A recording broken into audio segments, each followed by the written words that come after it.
con un compañero, con un colega, periodista, trabaja en Realpolitik, trabaja, creo que colabora con Infobae. Santiago Soutel, ¿qué tal? ¿Cómo te va? Russo te saluda, ¿cómo andás? ¿Qué tal, Gabriel? ¿Cómo andás? Gracias por el espacio, como siempre. El otro día estábamos compartiendo un panel con Santiago Acuña y Santiago, va a hablar ahora, Sí, menciona una isla, un país que yo en mi vida lo escuché, sí, Annabón. Bueno, sí. para hacerla cortita, empecé a hablar vos, ¿qué es Annabón? ¿De dónde salió y qué está pasando en Annabón? Bueno, en realidad la palabra correcta es Ano Bon Annabón. y viene del portugués Año Nuevo. Ujú, Es una isla que originalmente fue descubierta por portugueses antes de lo que se conoce popularmente como descubrimiento de América, ujú. y que terminó dependiendo a pesar de ser una isla africana, terminó dependiendo de Buenos Aires. Una historia realmente muy rara De Buenos que Aires. De Buenos Aires, sí, una historia muy rara que no sé por qué motivo realmente no se enseña en los colegios, pero bueno, vamos a hacer un poco de cultura y vamos a aprovechar para encarar este tema y de paso contamos qué es lo que está pasando puntualmente ahí hoy en día, porque además lo que pasa ahí actualmente es tremendo. Ujú, Esta isla que la descubre Portugal algunas décadas después, por un acuerdo entre España y Portugal que terminó dividiendo los territorios coloniales para que bueno, la conquista se pudiera hacer de forma ordenada, termina pasando a manos españolas. Eh, Fue en ese marco que cuando se crea el Virreinato del Río de la Plata, como se lo conoce cotidianamente, usualmente, digamos, por cualquiera de nosotros, se crea un territorio de ultramar que dependía de Buenos Aires, digamos, con el poder central en Buenos Aires, aunque formaba ujú. parte del virreinato, en África. Ese territorio africano abarcaba lo que actualmente se conoce como Guinea Ecuatorial. Bueno, después toda la historia conocida, a ver, voy a hacer un comentario más sobre Annobón, de cuál era el objetivo de esta isla en aquella época colonial, mejor, así Ujú. nos abocamos un poquito más a esto. Eh, por la característica de insularidad que tenía este lugar, la idea era que los esclavos africanos que España recolectaba del continente negro pasaran por esta isla y terminaran vendiéndose bueno, acá en Sudamérica. Ujú. Por supuesto, eso nunca pasó, primero porque todos sabemos que por lo general la mano de obra esclava de África no tuvo tanto auge en Sudamérica como en Centroamérica, pero además porque, bueno, justamente después vinieron los movimientos revolucionarios y esa mecánica no se terminó de instrumentar. Por este lado del mundo se producen las independencias latinoamericanas y por allá empieza a surgir otra historia, que por supuesto, a partir de esa diferencia territorial que había, eh, yo creo que un poco el por qué nos enseña esto en las escuelas tiene que ver con esto. Ujú. Ni importaba realmente qué es lo que estaba pasando en aquel lado del mundo, Claro. porque teníamos suficientes problemas acá. Mm. Eh, en el lado de África se empiezan, digamos que a ponerse eh, dejan de estar de moda las colonias Ujú. y la ONU empieza a presionar sobre las colonias que quedaban en aquella época y a mitad del siglo XX, por estas presiones internacionales, España decide independizar a todo ese territorio bajo lo que se conoció posteriormente como Guinea Ecuatorial. Pero bueno, con una salvedad, ese territorio eh, que terminó gobernando la etnia más fuerte y más poderosa y más sanguinaria también fue la FAN, que es la que todavía gobierna ese lugar. Y entonces, bueno, claro, todas las etnias que se encontraban en ese lugar quedaron subordinadas y controladas bajo la violencia, por supuesto, por esta etnia que ejercía la supremacía. A ver, un punto acá. Annobón es una república independiente, es una provincia, porque no lo tengo bien claro eso. Bueno, en realidad, Guinea Ecuatorial la denomina como provincia. Es una Ujú. provincia, para Guinea Ecuatorial es una provincia que depende de ellos. Sí. El tema, ¿cuál es acá?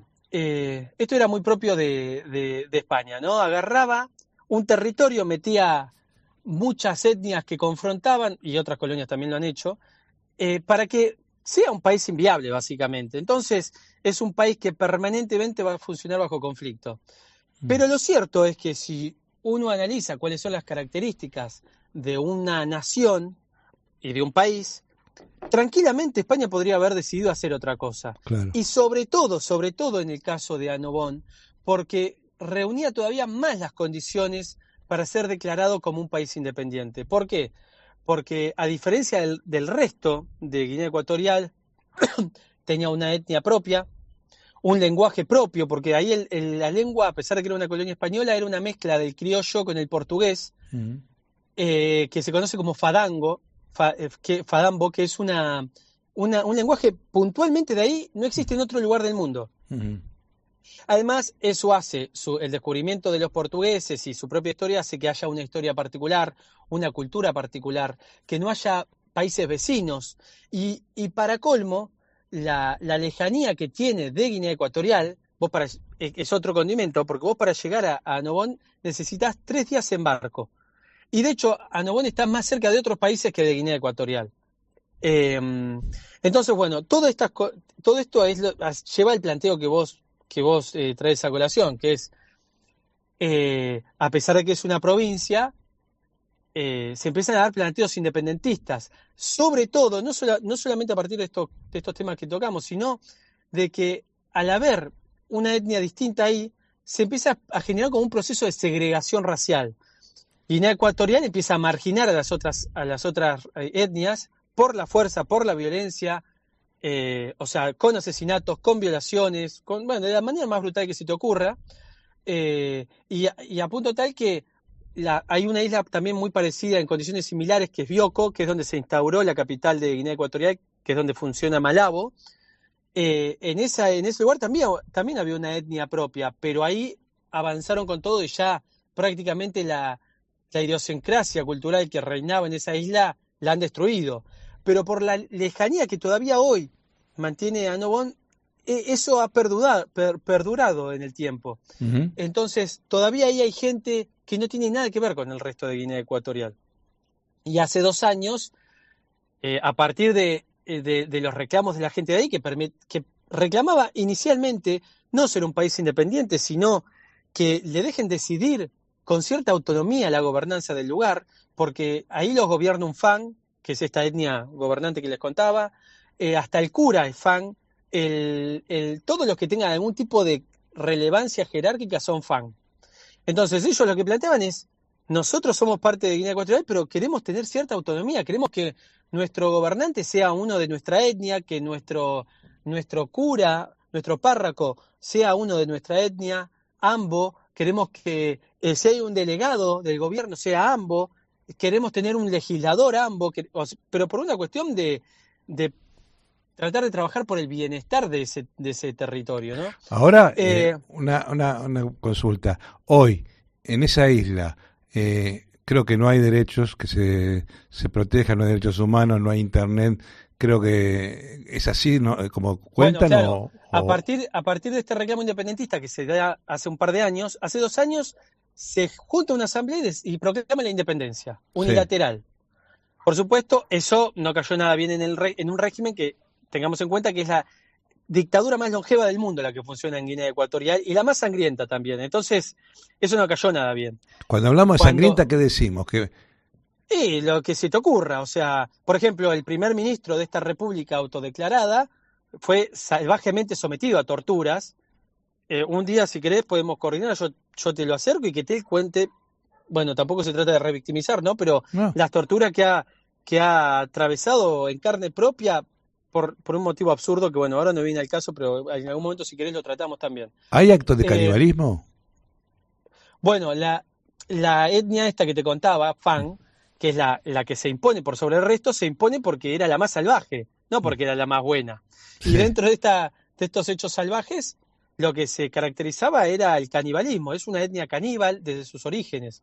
Y ese canibalismo se sigue practicando hoy en día, pero no desde un punto de vista simplemente de comer carne humana, sino también desde un punto de vista ritual. O sea, el canibalismo se ejerce como una práctica ritual que implica no solamente el consumo de carne humana, sino rituales Pará. digamos, rituales de magia negra. ¿Y a quién ver, matan? nosotros lo calificamos. ¿Qué le Bueno, dijeron? mira, a ver, hace poquito se capturó en la frontera un montón de cuerpos de bebés recién nacidos Ah, que estaban envueltos en sábanas y que, bueno, claramente iban a ser víctimas de canibalismo. A ver, y después todo esto, vos imaginás, estamos hablando de una dictadura muy dura y es muy difícil tener conocimiento sobre lo que pasa puertas adentro y que sobre todo que estas cosas se juzguen. sí. Pero lo que se dice públicamente es que la que más suele practicar este tipo de ilícitos es la primera dama, la esposa de Obiang, que es el dictador de Guinea Ecuatorial, que es la que practica este tipo de rituales. Pero bueno, allá son aceptados. A mí, yo no conozco Guinea Ecuatorial, pero gente que conoce Guinea Ecuatorial me ha dicho que incluso vos podés ir a un restaurante, no cualquiera, pero en algunos puntuales, así como en Oriente hay algunos que vos podés comer mono, bueno, vos podés comer carne humana. Vos la Buah, pedís y te sirven carne humana. ¿qué te va? ¿El Bueno, bifecito? ¿Cómo es? Sí. y bueno, pero, viste, el tema cultural es así de raro. Para nosotros, simplemente decir que vos vas a un restaurante y comés carne de mono, como pasa en Japón, que no sé si alguna vez has escuchado cómo hacen, pero Sí, yo tuve no. un hermano viviendo en Japón, ellos te sirven la cabeza Sí, y te y la vos abren, te y te cortan. parten el cráneo y vos le comés el seso al Sí. mono. Para nosotros es una cosa aberrante desde Eso todo lo ves punto en de la vista. película de Indiana Jones. Bueno, Es- algo peor todavía pasa en este lugar del mundo. Ahora, Y pero la ahora, pregunta es sí. la siguiente. La carne humana es de un humano, lo tuvieron que matar antes. ¿No es delito matar? Bueno, de hecho, es una muy buena pregunta. El, hasta hace muy poquito ahí estaba la pena de muerte y por mucha presión de organismos internacionales la terminaron levantando hace apenas unos días. Así que es delito matar, pero en una dictadura también Sí, depende a quién se mate. Bueno, acá hemos tenido una dictadura sí, salvaje sí, sí, no, no. y no todo asesinato era delito, ¿no? No, no, Así seguro. que bueno, todo es muy, muy relativo. Pero bueno, hablando puntualmente de lo que pasa hacia nuestros días, cuando se produce el segundo aniversario de la independencia, que por supuesto se celebra en el exilio, no en Annobón, porque es imposible celebrar esto ahí, hay una comunidad muy grande en el exilio, porque como en Annobón no hay futuro, vos no podés estudiar, no podés trabajar, no podés desarrollarte, no podés hacer nada, todo se termina yendo, ni siquiera pasa por ahí, no tenés ni las coberturas más mínimas, vos no tenés, o sea, vos querés comerte un bife con papa frita, no podés, vos querés comprarte papel higiénico, por ejemplo, no podés ni hablar de una crema, cepillo de dientes, no existe todo eso. De hecho, mira, hoy a la mañana veía un documental de Annobón y fíjate hasta qué punto llega eso que vos, como nene, no tenés ni un calzoncillo.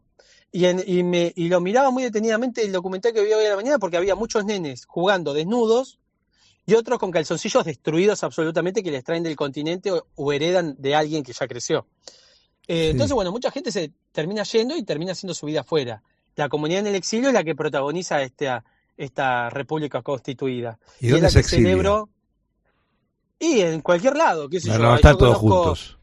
No, no, yo conozco a novoneses que están en Canadá, que están en Estados Unidos, muchos en Europa, muchos en España por una cuestión Mm, de vinculación también histórica y lingüística también, ¿no? Y mm. bueno, cuando se produce el segundo aniversario, que se produce en el mes de julio, pasan, o sea, realmente el aniversario fue tremendo porque yo estuve ahí, fue súper emotivo y fue muy bien organizado y muy serio, o sea, no fue un par de muchachos que se juntaron a comer un asado y a tomar vino. Eh, de hecho, este país ya tiene constituida su propia constitución, sus códigos, su himno, su bandera, tiene todo, es un Mm. país con todas las letras. Y cuando la dictadura vio esto, digamos que si había puesto primera, segunda y tercera, puso cuarta o hasta quinta. Y lo que hizo fue llevar a Nobón, en realidad profundizar un proceso que ya estaban llevando adelante ahí, que era la dinamitación y la extracción de recursos de minerales de la isla. Tengamos en cuenta que Annobón es una isla muy chiquita y es de origen volcánico.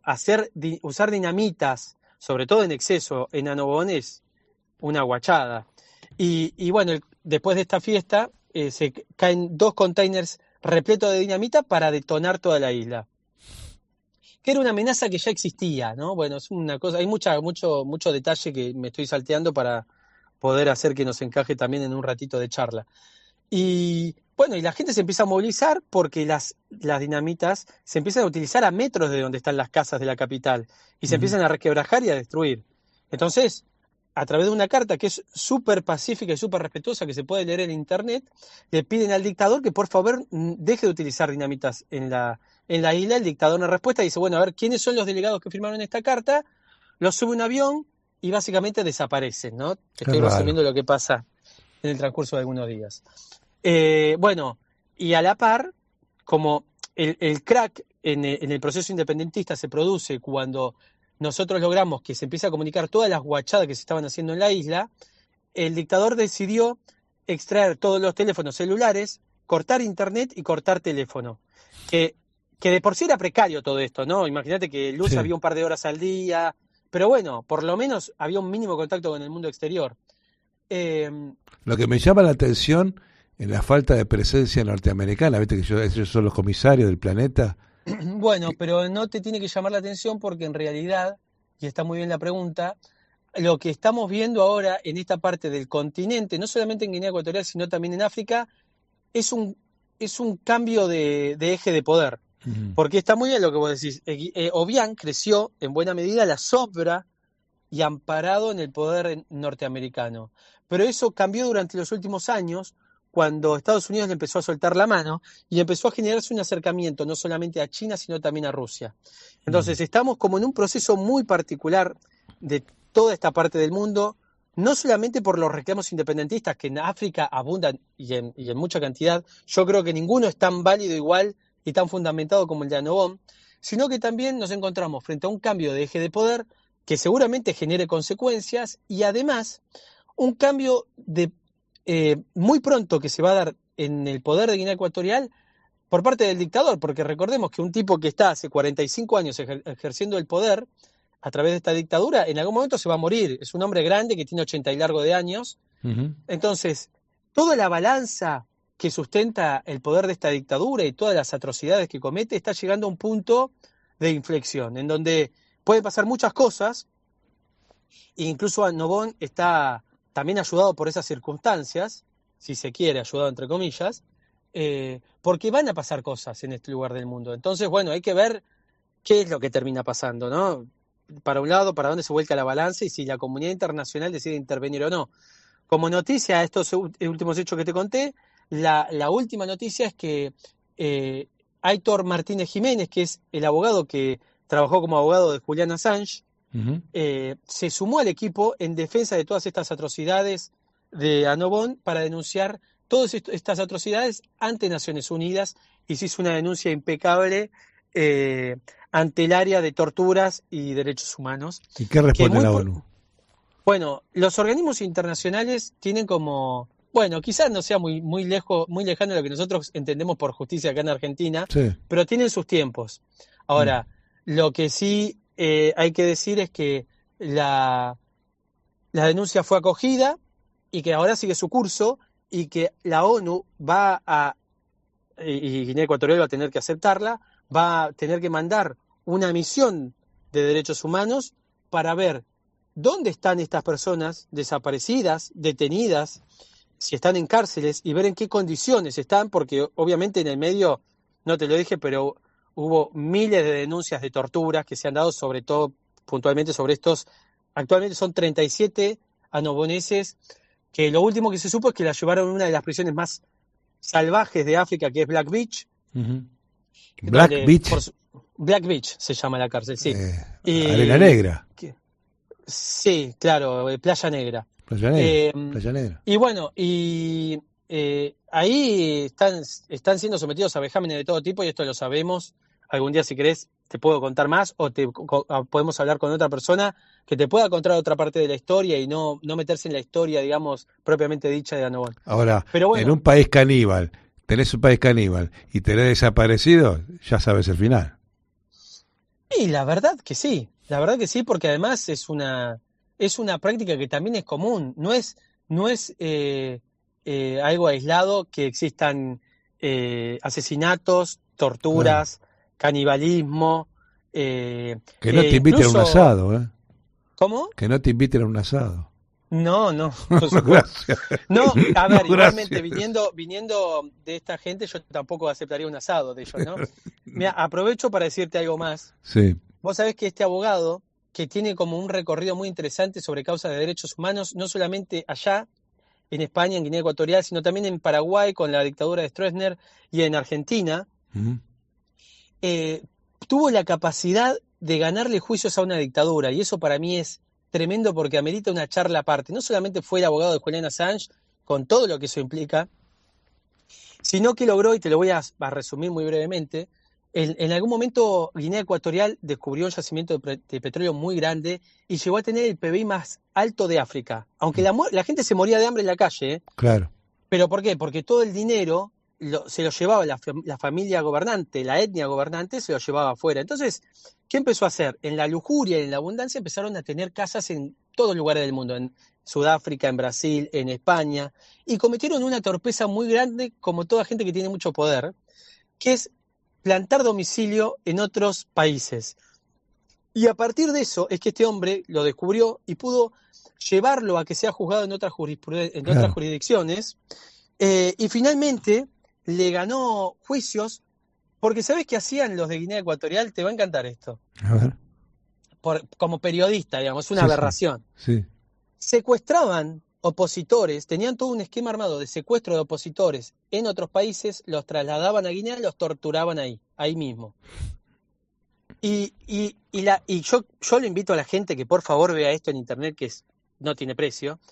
Entre las cosas que encontraron, entre las causas judiciales que pudo impulsar esta gente, encontraron que Obiang tenía una colección de autos de alta gama. ¿Viste esos autos que por ahí fabrica Ferrari y hace 10? Sí.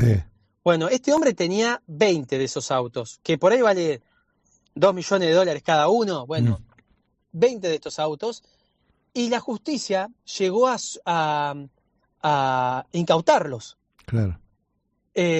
Finalmente, no sé bien qué maniobra ilegal hicieron y los recobró todos. Y esto no es secreto, él se filmaba andando en esos autos. No, Todo esto no. búsquenlo en internet porque vos ves lo que son los autos y vos no podés creer el nivel de impunidad que maneja esta gente.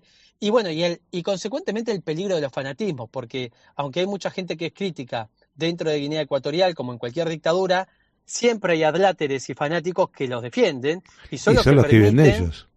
Claro, y también hay una cuestión étnica muy interesante porque yo una de las cosas cuando me empecé a meter en esto, ¿sabes qué hice? Fue estudiar y leer sobre la mentalidad de las etnias. O Claro. sea, cómo funciona, o sea, qué piensa una persona perteneciente a una etnia X si su máximo referente actúa de tal o tal manera. O sea, hasta dónde está bien, qué está mal, cuáles son los códigos. Y esa es otra discusión que entra en juego acá, porque acá hay códigos internos Sí. que para las etnias no necesariamente están mal vistos. Imagínate, estamos hablando de canibalismo también, Seguro. imagínate que esos límites se corren mucho más de los parámetros de normalidad que nosotros manejamos, ¿no? Santiago, para cerrar, porque, hay más notas, pero es muy interesante lo que decís, y después te voy a pedir que me mandes el contacto del abogado. Para Bueno, cerrar, vos empezaste esta investigación porque se te ocurrió, porque escuchaste el tema, y lo empezaste en Realpolitik, en Infobae. ¿Cómo fue la historia no, periodística? en realidad a nosotros por Realpolitik nos escribe mucha gente. Sí, Y yo siempre digo que el poder atrae mucho a la locura, sí, y creo que por eso tenemos tantos locos en el poder, o hay sí, tantos locos no en el des poder. ideas. Y bueno, y me escribe gente de todo tipo, y hay mucha gente que no está bien, y otra gente que está un poquito más centrada.